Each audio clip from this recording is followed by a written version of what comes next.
I'm Samantha Reigle, an intuitive and longtime mediator with over 20 years of experience helping people move through conflict, but not just to resolve it, to listen to it, because conflict isn't random, it's revealing, and it's pointing to what's no longer aligned within you, around you, and in the world you're moving through. This podcast invites you to shift from reaction to response so you can meet discomfort with clarity and navigate duress without losing yourself. Over the years, I have mediated thousands of conflicts. And when I say that just now, I'm kind of blown away by those numbers.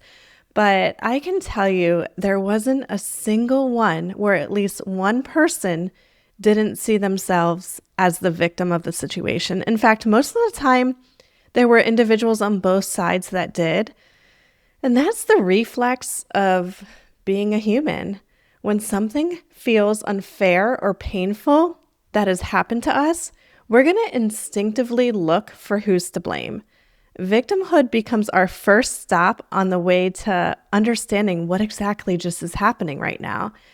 And just to give you a sense of what my work has looked like, most of my career I worked with multiple parties, often in employment discrimination and harassment cases. So there was always an aggrieved party, someone who felt targeted, dismissed, or maybe excluded.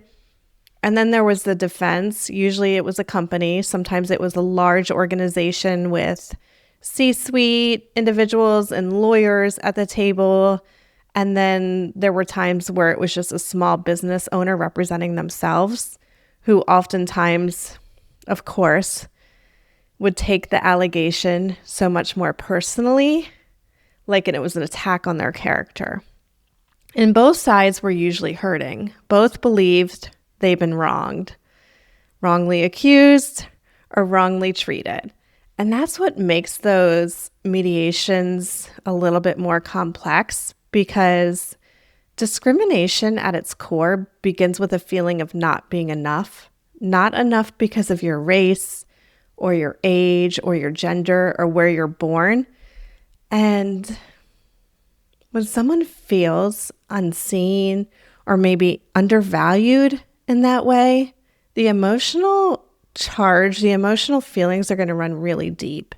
It's not just about maybe what happened.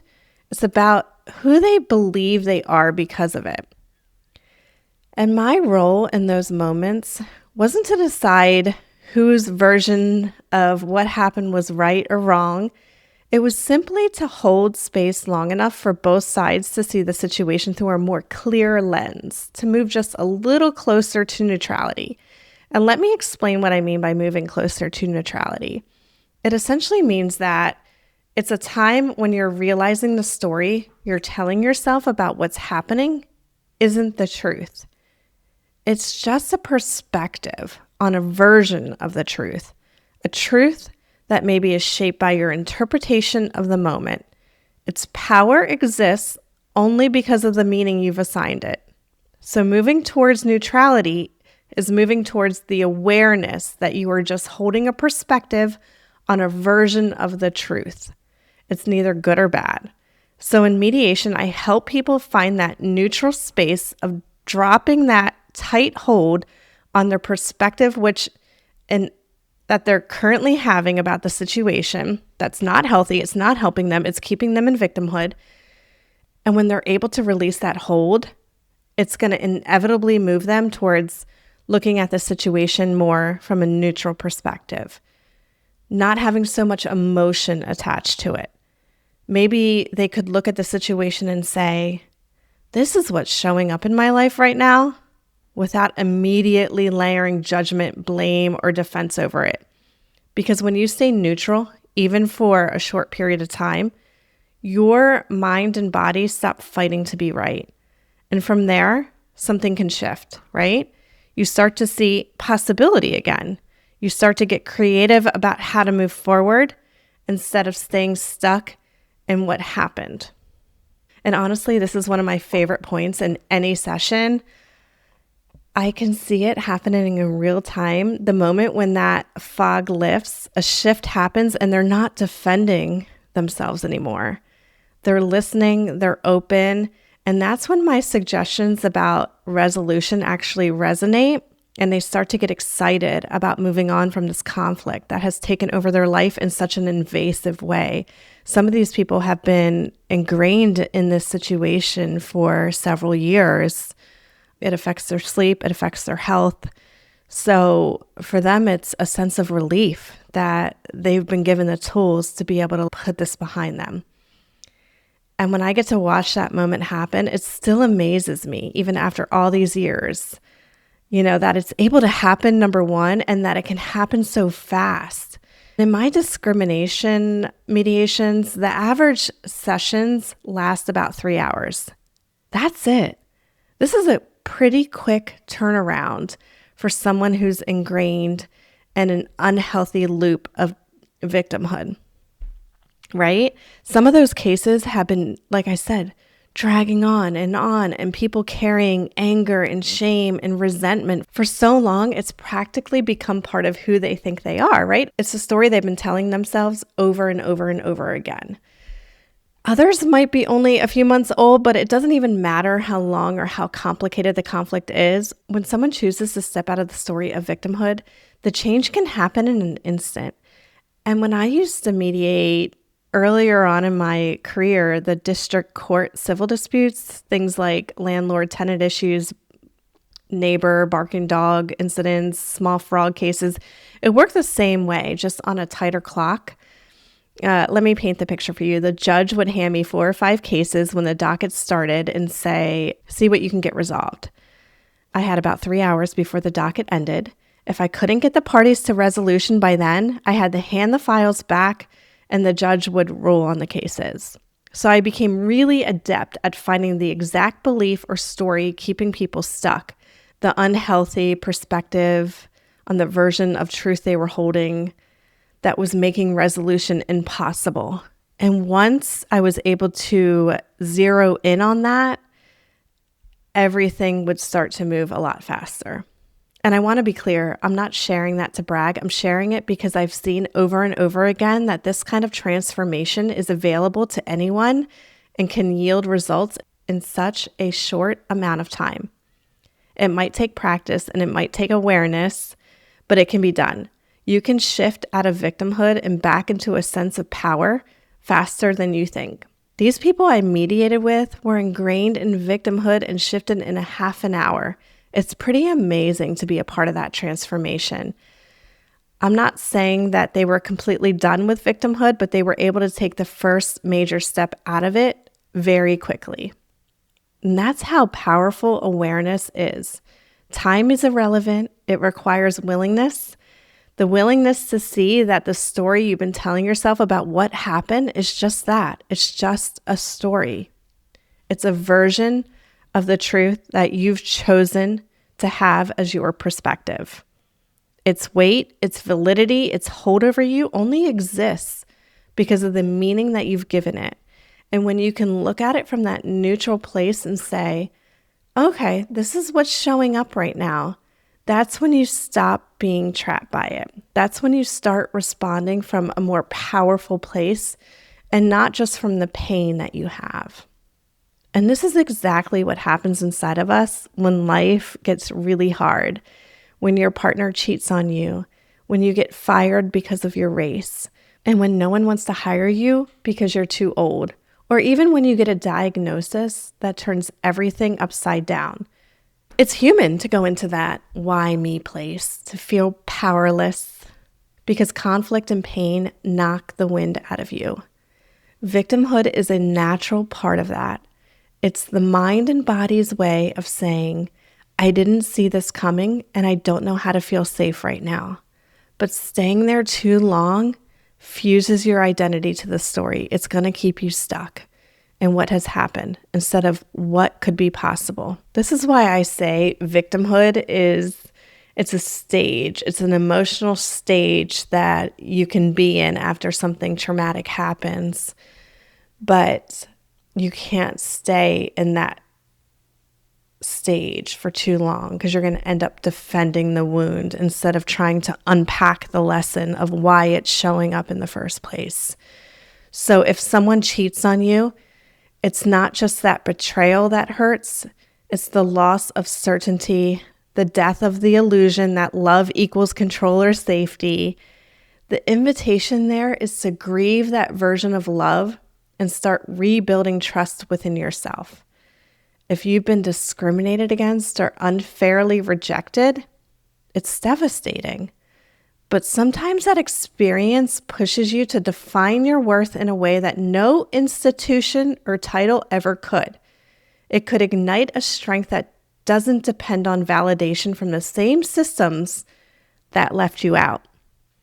And if you're facing something like cancer, the invitation may not come in words at all. It might just be a quiet awareness of how fragile and beautiful life really is, of how much you may have been postponing until quote unquote someday, of how deeply you want to live now. You can't think your way out of those moments. You have to feel your way through them. The grief, the anger, the exhaustion, all of it, it's part of what softens the ground so new life can take root. So when people in mediation reach that point where they could say, I don't like what happened, but it happened and I want to see it differently now, that's when solutions start to appear. That's when they're open to some of my suggestions about resolution, or we can start brainstorming about what's going to work for them.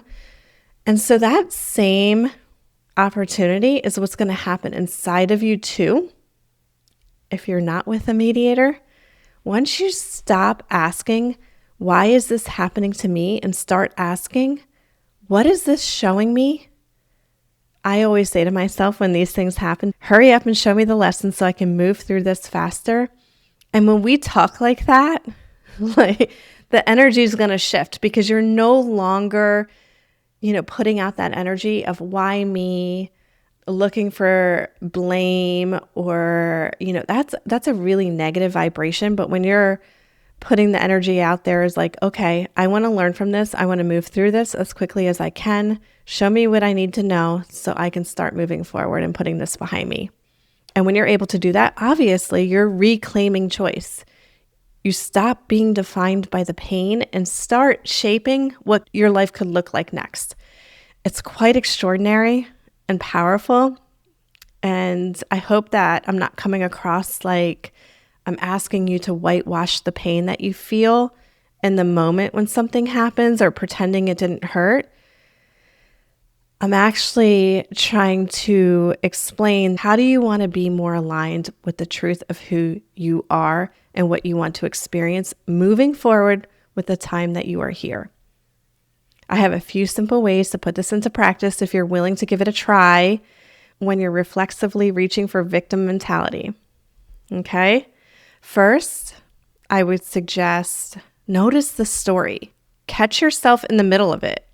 The mental loop of, they always do this to me, or this always happens to me, or why is this happening? Just notice the story that's going on in your head, the awareness, and give yourself credit that you're able to stop and see how you're thinking, how you're treating yourself. Second, name it before you interpret that story. So instead of reacting, take a breath and name it and say, this is what's showing up right now. That declaration is actually keeping you in a state of neutrality. It's neither good or bad. Third, ask a better question. So if your instinct is to go to, why is this happening to me? Swap it with, what is this showing me?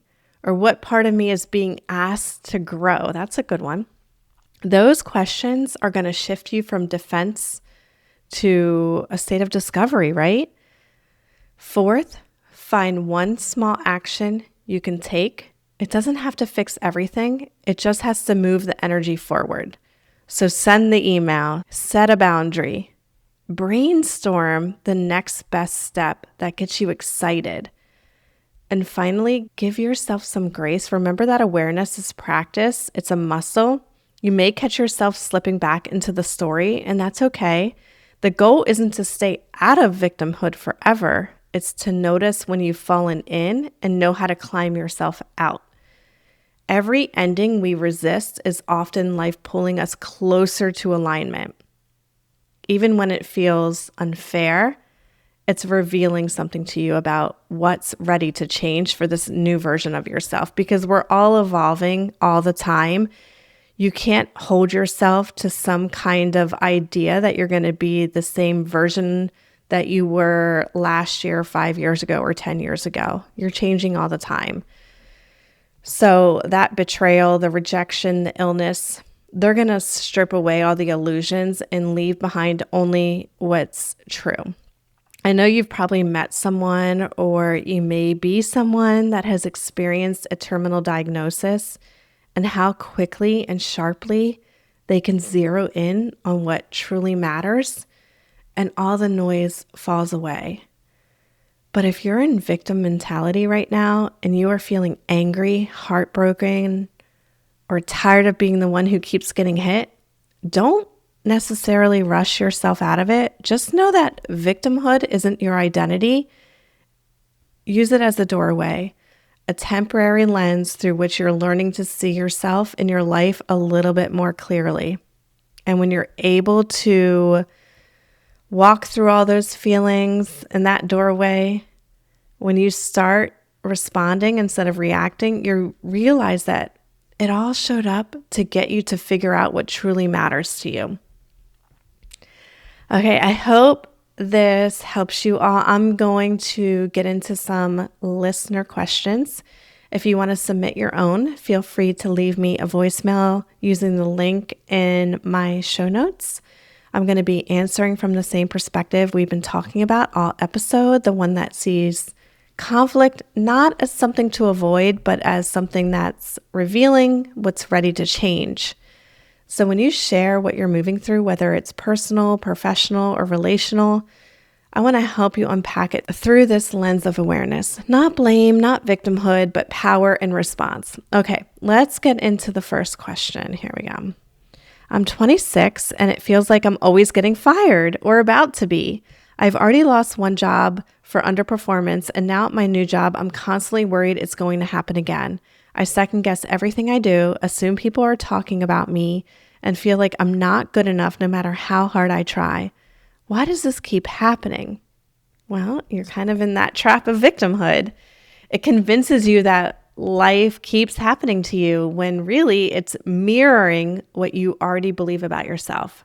So every firing, every close call becomes more evidence for the story that says, I just can't get it right. But here is a shift. That story only has power because you keep believing in it. The moment you can step back and say, okay, this is what keeps showing up.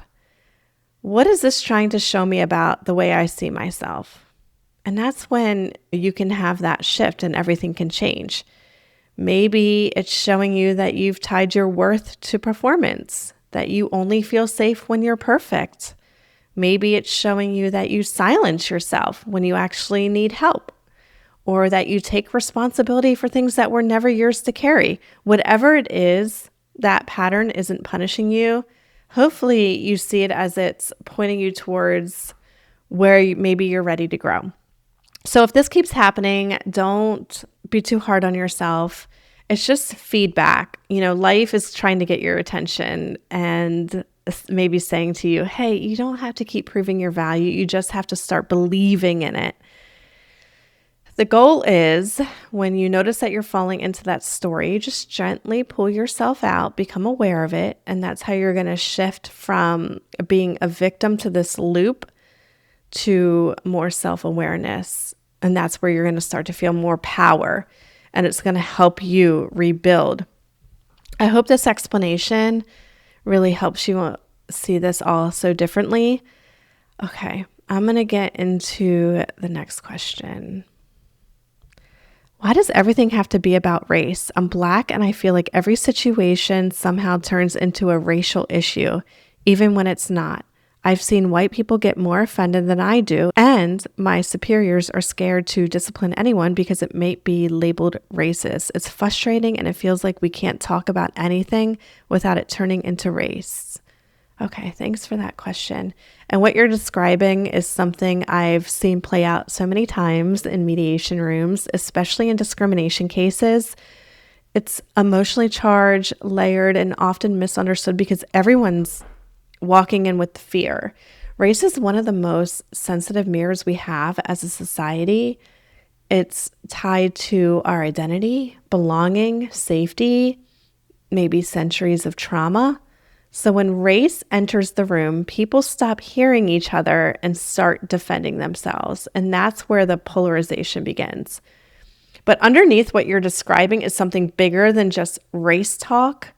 I think it's about meaning making, people projecting their own stories of pain, guilt, or fear into situations that might not even be about that.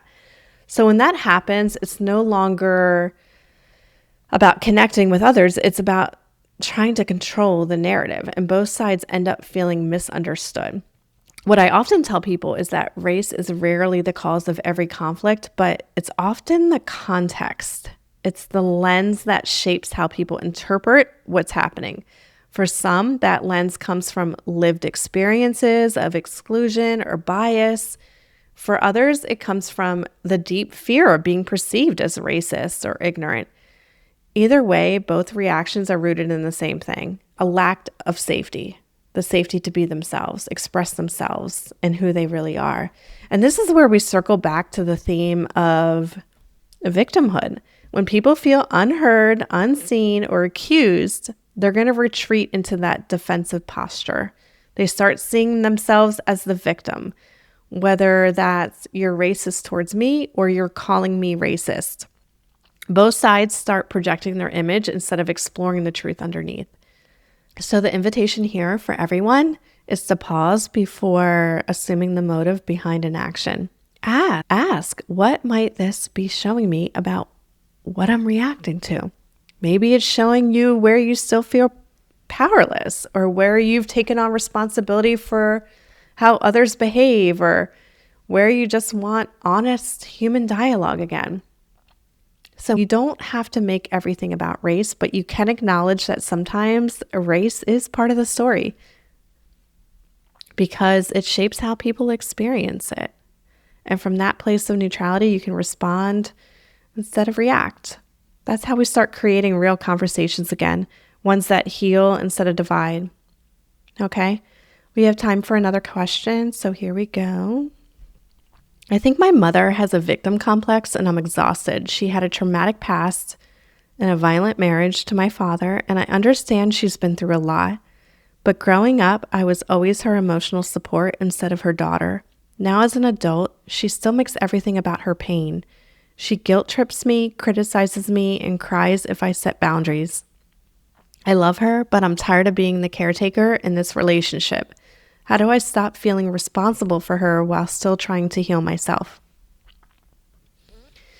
Look, from a conflict perspective, what you're describing, your mother's victim mentality and how it drains you, is showing up in your life to reveal to you something deeper about you. Because what I believe is that this kind of distress with a situation showing up is here to show you it's no longer healthy or in alignment with what and who you're becoming. So I would take this as information. Maybe your mother's behavior is calling your attention to an old belief that still lives in you. The belief that could be that it's your job to manage someone else's emotions. You learned that early, when love and safety depended on keeping her calm or making things okay for her. And now that same survival skill is being reactivated because life is trying to show you that it's time to release it. If this doesn't resonate, do your own exploration. My explanation is just a suggestion to kickstart you, because usually when conflict repeats or this type of situation repeats, especially family conflicts, it's always pointing to the same unmet need for awareness. Like I said, in this case, maybe your mother's victimhood is showing you how easily you still get pulled into fixing, explaining, or protecting. But managing someone else's pain, especially when they're committed to their story, is not your job. I do want to highlight that if your mother were the one calling in with this same question, my answer would sound different because she's the one falling into victimhood. I'd probably invite her to look at how her pain has become her identity how she's projecting her suffering outward instead of healing it inward, but she's not the one asking, you are. So we stay with your side of the conflict and with what this experience is asking you to see in yourself. So I hope this helps. You can have deep empathy for what she's lived through and still refuse to carry it for her. Those two things can coexist. You don't have to prove your love by staying emotionally available to her pain. You can love her and have boundaries. So the next time she guilt trips you or pulls you back into her story, pause and ask yourself, what is this showing me about what I still believe I'm responsible for? That question will pull you out of reaction and back into awareness. From there, you can respond differently with calm, with boundaries, with choice. Maybe you say less, maybe you step away sooner, maybe you stop explaining altogether, because the goal isn't to change her, it's to change how you participate in this dynamic with her. When you stop feeding the story, it stops defining you. Her victimhood might be her lens, but it doesn't have to be your identity. And again, this conflict is showing up so you can finally put that responsibility down and walk towards the kind of peace she never learned to give herself. I hope this helps you see this from a different perspective and gives you some encouragement to explore that for yourself. Each of these questions that we've had today touched on a different expression of the same thing, right? Victimhood. At work, it showed up as self-doubt, fear of failure. In society, it shows up as misunderstanding and defensiveness. And in family, it can show up as emotional caretaking and guilt. But in every one of them, the deeper invitation was the same: to see what life is revealing through the conflict. Because victimhood isn't who we are. It is simply a state of being that shows us where we've forgotten our own agency. It's an experience that rises when something inside of us or around us is ready to be seen differently because we've evolved. It no longer fits us. When you start noticing it through that lens, victimhood transforms from a trap into a teacher. It starts pointing to where your strength, your boundaries, your voice, or your truth are asking to emerge. And that's the shift. I hope this episode helps you recognize that every conflict, no matter how personal or painful, carries within it the possibility of expansion. It's not about staying positive or bypassing what hurts. It's about trusting that awareness always leads you somewhere truer. So the next time you feel that familiar, why me, creeping in, take a breath and ask, what is this showing me? That one question changes everything because it's going to move you out of that loop. It's going to remind you that you always have a choice, and that choice is where your power lives. So victimhood may be a part of your story for a moment, but awareness is how you write that next chapter.